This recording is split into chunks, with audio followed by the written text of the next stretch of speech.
I'm Rob Licuria, Senior Editor at Gael here with Patrick Somerville, creator, writer, and showrunner for the post-apocalyptic limited series Station 11.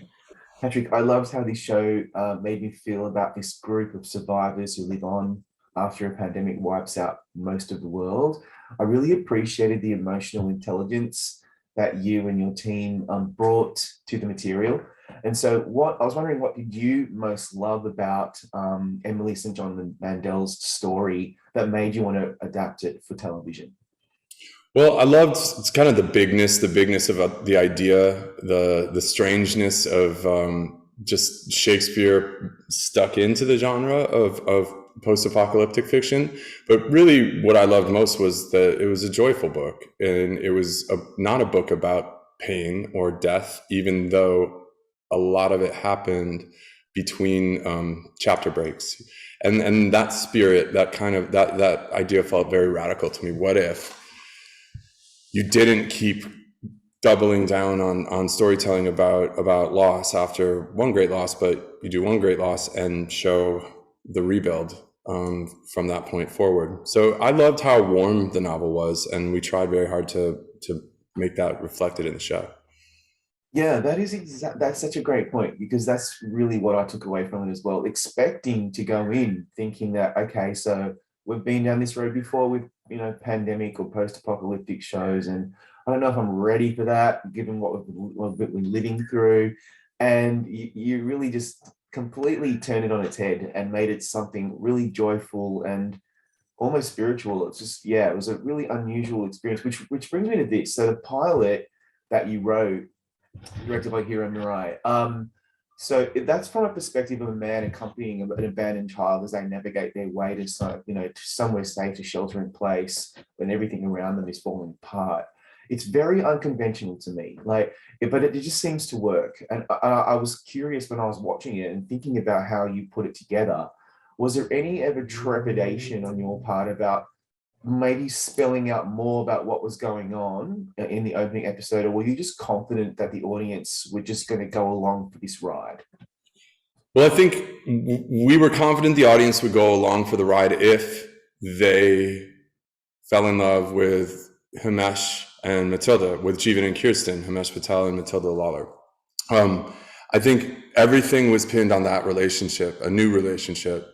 People who started as strangers, were an unconventional pair, had this night together, but kind of became friends, found a place of trust, and also were funny and like people that I would want my kid to end up with, Frank and Jeevan. So it all depended on the dynamic between those two actors for it to work. And so when we met Hamish, and then we had a chemistry read with the two of them, it just felt like it was going to work. His particular energy is safe. And then in the script, I did a lot of things, all the way down to like little text message errors early with Jeevan trying to send a text message. Just a playfulness was my way of kind of telling the audience really, really early, like, yes, there's scary things in this show, but the people who are doing the storytelling aren't going to, I don't know, focus on the worst of humanity. We're gonna laugh and have a good time too.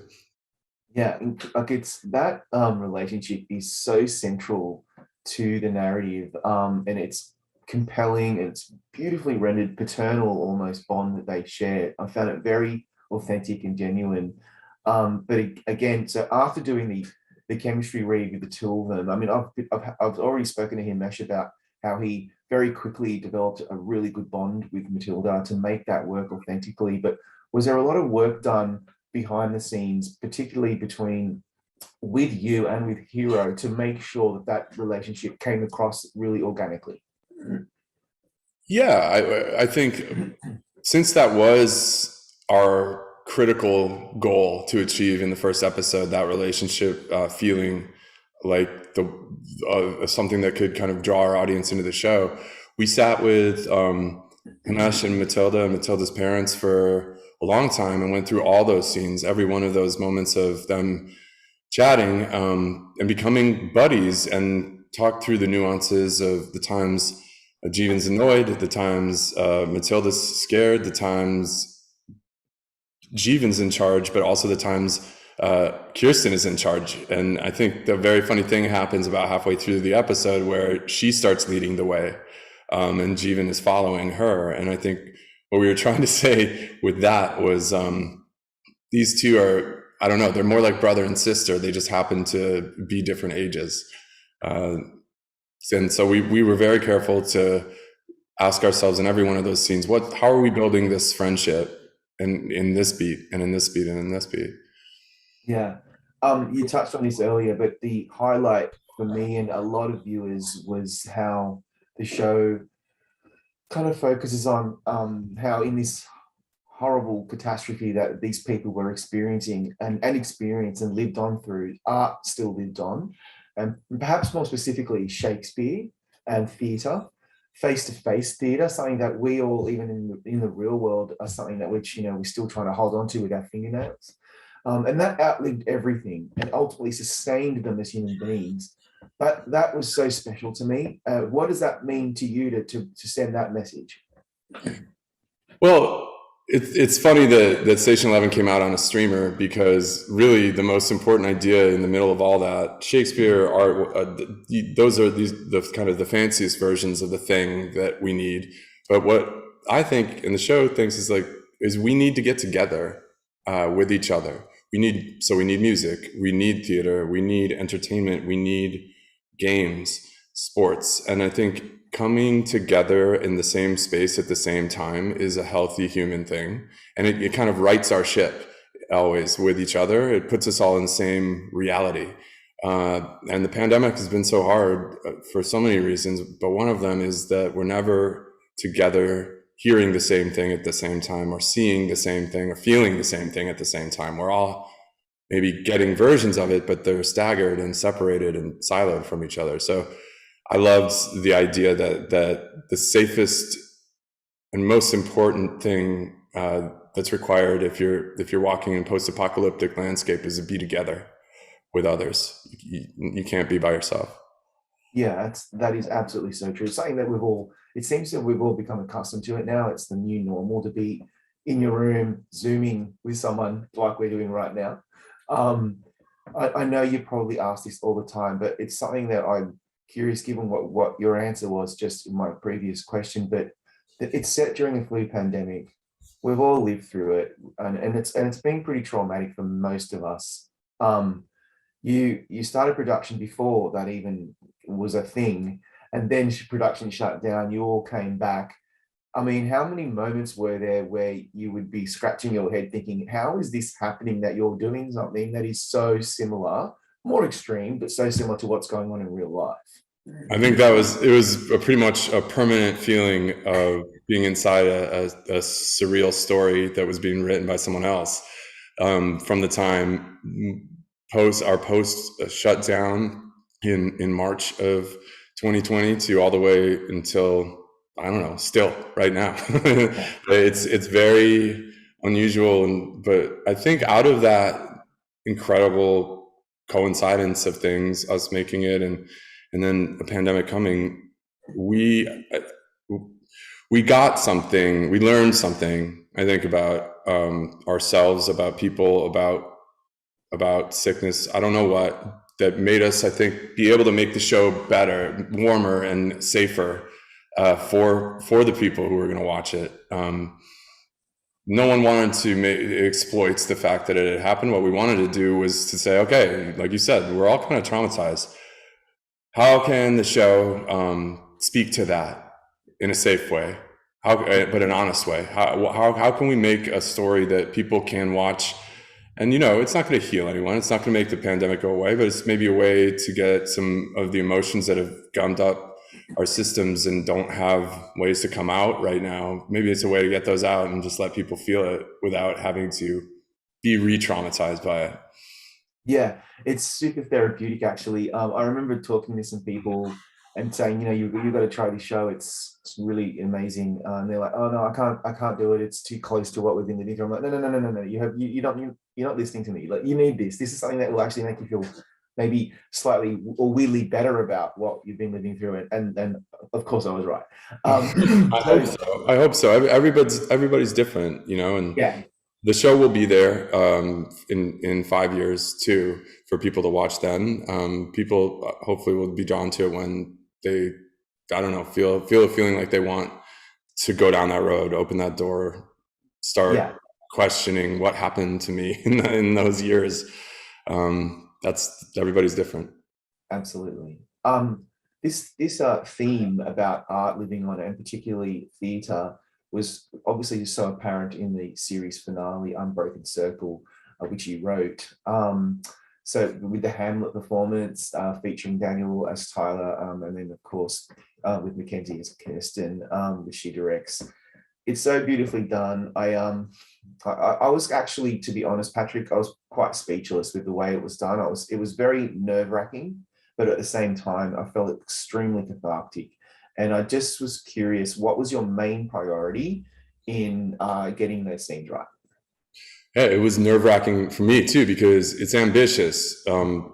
It has to do a lot of different things, and it's got some surprises in the plot. But I think for me, whether or not the Shakespeare would work in that, like, whether or not we could do this kind of move that the show does. What if we use the Shakespeare words, but our audience is feeling the lives and stories of the characters we know who are playing the parts, not being overwhelmed by Shakespeare or impressed because it's like fancy or highbrow, but because that scene in Shakespeare actually closes the loop on a bunch of our stories. And I was also just very excited that all of our teams, the costume department, hair, makeup, Ruth Ammon, our production designer, Dan Romer's score, everything collapses together onto episode 10 in a sequence that is one of the densest expressions of multiple imaginations working together I've ever seen on TV for the actual performance. And then I just really wanted it to be simple and emotional at the end too. For a really complicated multi-timeline show, we did our best when we got real simple and two people talking. And so that's why I love also the way we end with Jeevan and Kirsten just walking down a path together and saying a few simple, important words to each other, and finally goodbye. Yeah, like, I mean, excuse me, I was really waiting for and hoping that Jeevan and Kirsten would obviously meet. I really needed that, to be honest, and I'm really glad that we got that moment, because I mean, you could have gone down a road where that's something where they missed each other, or which would be even quite realistic too. So they meet, but then they agree to part ways and reunite in a year's time as the traveling symphony will then come around the airport. That is just like the most perfect way to end the show. And I'm happy. I'm done. I don't need more of Station 11, but I'm wondering if the opportunity ever arose to revisit the world, would you do it? I think we built a world and characters and some ideas and ways of storytelling, even through the editorial process, which is very unique, I think, for Station 11. The way we move between timelines is it's just sort of our way of doing it, our way we discovered along the way. I would absolutely tell more stories that are related to this story we've told, but I don't think just picking up and on season 21 of the Traveling Symphony is really what would be right. But I think there's more here if we find the right path, the right stories to tell. Okay, that's good to hear. Yeah, you're right. I don't think we need to keep following the Traveling Symphony every year for the next 20 years. That's probably not. That's going to subtract from the impact that this series actually made. I'm curious. Your career has moved into TV over the years from your background as a novelist, and I'm just curious. After writing some exceptional TV, for example, The Leftovers, it begs the question: what do you love about writing for TV? Why does that attract you? I'll go back to my answer to your other question and say what I love is getting together with people to feel something at the same time. TV is just the most amazing collaborative environment I've ever been in. That many people working that closely, kind of with telepathy, helping each other get better and making the best thing. it's just there's nothing else like it. And when you're a novelist, you get to write the story, but you're alone. And I think, I don't know, sharing the load and sharing the labor, but also getting the genius of multiple imaginations and different points of view is electrifying to me. Yeah, I can imagine it would be. And then, pardon me. And then finally, I was thinking, you've written some incredible episodes, like I mentioned, The Leftovers, and you've started to now become a showrunner as well, and creating or adapting with your own vision as the leader of a team. On Station 11, would you say that was a pretty pivotal moment in your career, in your development, and what did you most learn from that? Oh yeah, I think I learned how to be a leader. I learned how to listen, which is an important element of being a leader. But I think I learned to understand the different departments and how to speak in their languages, rather than what happens when you're a young writer, kind of first getting into those spaces, is you're thinking like a writer when you're trying to accomplish something. And sometimes you need to think like a director, especially when you're standing on set. And sometimes you got to think like an actor. And that was, a big, giant learning. It was like a university, Station 11 was, learning about how do grips work, as much as how to make the show work. And for me, I like being on the ground and being in there and making it all together. So, I learned that if a small group of people together is excited about an idea and has the space to do it, they can accomplish something incredible. Yeah, it's a pretty great university, I'd say, to have been involved in. I graduated. Yeah, I graduated. Yeah, absolutely. Patrick, genuinely, I really, really took so much out of Station 11. Thanks so much for your great work on that, and thanks for your time today. Thank you, and thank you to all you Emmy voters who are going to vote for Station 11. Yeah.